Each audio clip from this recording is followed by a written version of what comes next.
Tonight in Readings by the Candle. Get yourself comfortable.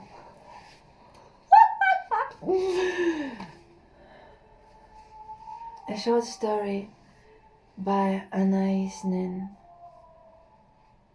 Little Birds. Sirocco.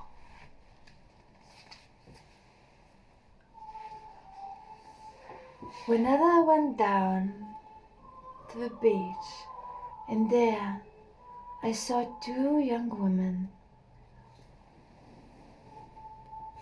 one small and boyish, with short hair and a round, humorous face, the other like a Viking, with a regal head and a body. They kept to themselves during the day.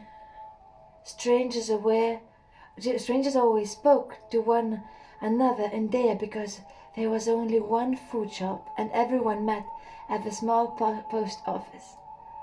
But the two women never spoke to anyone. The tall one was beautiful with heavy eyebrows, thick dark hair, and light blue eyes, densely fringed.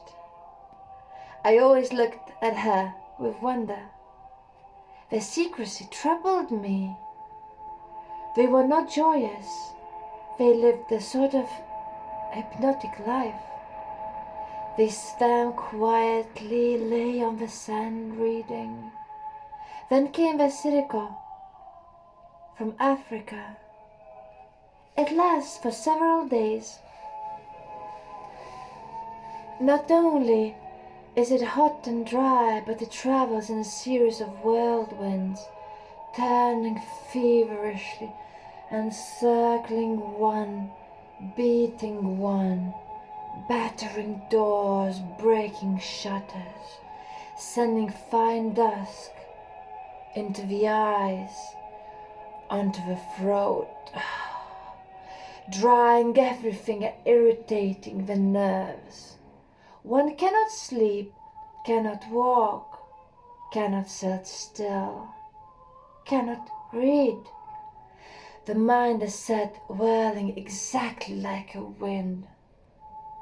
The wind is charged with perfumes from Africa, heavy, sensual animal odors. It gives a kind of a fever and turmoil of the nerves. One afternoon I had been caught by it, while I still had a half-hour's walk to my house. The two women were walking ahead of me, holding on to their skirts, which the wind tried to raise around their heads. As I passed the house, they saw me struggling against the dust and blinding heat and said, "Come in and wait until it comes down." This is like getting hot. We went in together. They lived in Moorish tower that they had bought for very little money. The old doors did not close well, and the wind opened them over and over and over again. I sat with them in a big circular stone room with peasant furniture. The younger woman left us to make tea. I sat with the Viking princess, whose face was flushed by the fever of Sirocco. She said, "This wind will drive me crazy if it does not stop." She got up several times to close the door. It was exactly as though some intruder wanted to enter the room and was each time repulsed, only to succeed again to open the door. The woman must have felt this, for she repulsed the intrusion with anger and a growing fear. What the wind seemed to be pushing into the tower room, the Viking knew she could not keep out altogether, for she began to talk She spoke as though she were in a confessional, in a dark Catholic confessional, with her eyes lowered, trying not to see the face of her priest. One seeming to be truthful, and so remember everything.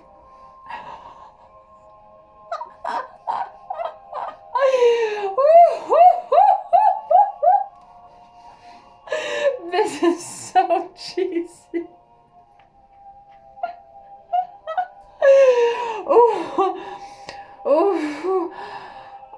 Although I could find peace here, but since this wind has started, it is as though it has stirred everything that I want to forget. I was born in one of the most interesting of the western towns in America. I spent my days reading about foreign countries and was determined to live abroad at all cost. I was in love with my husband even before I met him, because I had heard that he lived in China. When he fell in love with me, I expected it, as if it had all been planned beforehand. I was marrying China. I could barely see him as an ordinary man. He was tall, lean, about 35, but he looked older. His life in China had been hard. He was vague about his occupation, had worked at many things to earn money. He wore glasses and looked like a student. Somehow I was in love with the idea of China, so much that it seemed to me that my husband was no longer a white man, but an Oriental.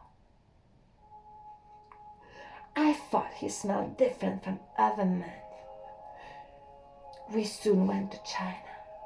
When I arrived there, I found a lovely, delicate house full of servants. That the women were exceptionally beautiful did not seem to strange me.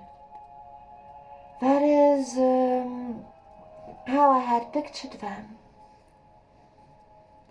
They waited on me slavishly, adoringly, I thought. They brushed my hair, taught me to arrange flowers, to sing and write and speak their language. We slept in the separate rooms, but the partitions were like cardboards. The beds were hard, low, with thin mattresses, so that at first I did not sleep at all. My husband would stay a little while with me and then leave me. I began to notice sounds that came from the next room, like the rustling of the bodies. I could hear the rustle of the mats, occasionally a stifled murmur. At first I did not realize what it was. I got up noiselessly and opened the door. I saw then that my husband was lying there with 2 or 3 of servant girls, caressing them. Wow! In the semi-darkness, their bodies were completely entangled. When I came in, he chased them away. I wept. Oh!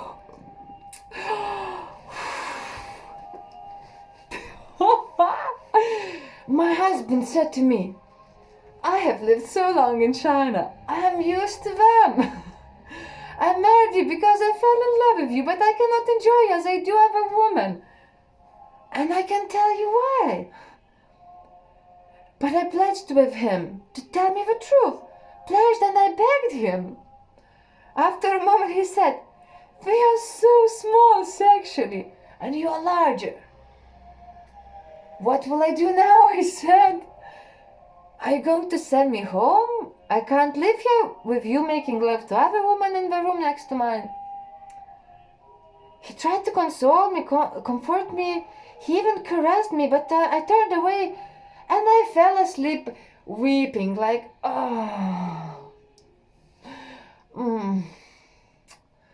The next evening, when I was in bed, he came over to me and said, smilingly, "If you say you love me and you don't really want to leave me, then will you let me try something that may help us to enjoy each other?" I was so desperate and jealous that I promised I would do anything he asked me.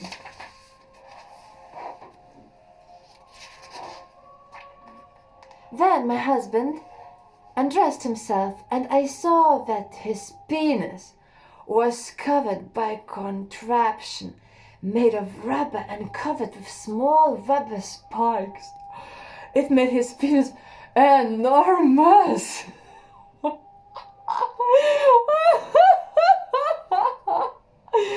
It frightened me. But I let him take me this way. It hurt at first, although the spikes were made of rubber. But when I saw that he was enjoying it, I let him continue. All my concern now is whether his pleasure would make him faithful to me. He swore to me that it would, that he no longer wanted his Chinese woman, but I would lie awake at night listening for the sounds in his room. Once or twice, I'm sure I heard them, but I did not have the courage to make certain. I became obsessed with the idea that my own sex was growing larger and that I would give him less pleasure. Finally, I reached such a state of anxiety that I grew ill. I began to lose my beauty. I decided to run away from him. I went to Shanghai and stayed in a hotel. I had wired my parents for money so I could sail for home. At my hotel I met an American writer, a tall man, heavy, tremendously dynamic, who treated me as if I were a man. I, a companion. We went out together. He slapped my back when he was happy. We drank and explored Shanghai. Once he got drunk in my room, and we began to wrestle together like two men. He spared me no tricks. We lay in all kind of poses, twisting each other around. He got me on the floor with my legs around his neck, then on the bed with my head thrown back, touching the floor. I thought my back would break. I loved his strength and weight. I could smell his body as we pressed against each other. We panted. I stuck my head against the leg of a chair. We wrestled for such a long time. When I was with my husband, I had been made to feel ashamed of my height, strength. This man called it out and enjoyed it. I felt free. He said, "You are like a tigress." I love that. When we ended our wrestling, we were both exhausted. We fell on the bed. My slacks were torn, my belt was broken, my shirt was hanging out. We laughed together. He took another drink. I lay back panting. Then he buried his head under my shirt and began kissing my belly and pulling down my slacks. Suddenly the telephone rang and made me jump. Who could that be? I knew no one in Shanghai. I took the receiver. It was my husband's voice. Somehow he had found out where I was. He was talking. Meanwhile, my friend had recovered from the surprise of a telephone call, and was continuing his caresses. I felt such pleasure talking to my husband and listening to his pleadings to return home. Woohoo! And all this while my drunken friend took every liberty with me, having succeeded in pulling down my slacks, biting me between the legs, taking advantage of my position on the bed, kissing me, fondling my breast. The pleasure was so acute that I delayed the conversation. I discussed everything with my husband. He was promising to send away the servant girls. He wanted to come to the hotel. I remember all he had done to me in the room next to mine. his callousness, his deceiving me. I was taken with a diabolic impulse. I said to my husband, "Don't try to come and see me. I'm living with someone else. In fact, he's lying here, caressing me while I talk to you." I heard my husband curse me in the foulest words he could muster. I was happy. I hung the receiver and sank under the big body of my new friend. I began traveling with him. The Sirocco had blown the door open, and the woman went to close it. The wind was dying now, and this was the last of its violence. The woman sat down. I thought she would go on. I was curious about her young companion, but she remained silent. After a while I left. The next day, when we meet at the post office, she did not even seem to recognize me. The end.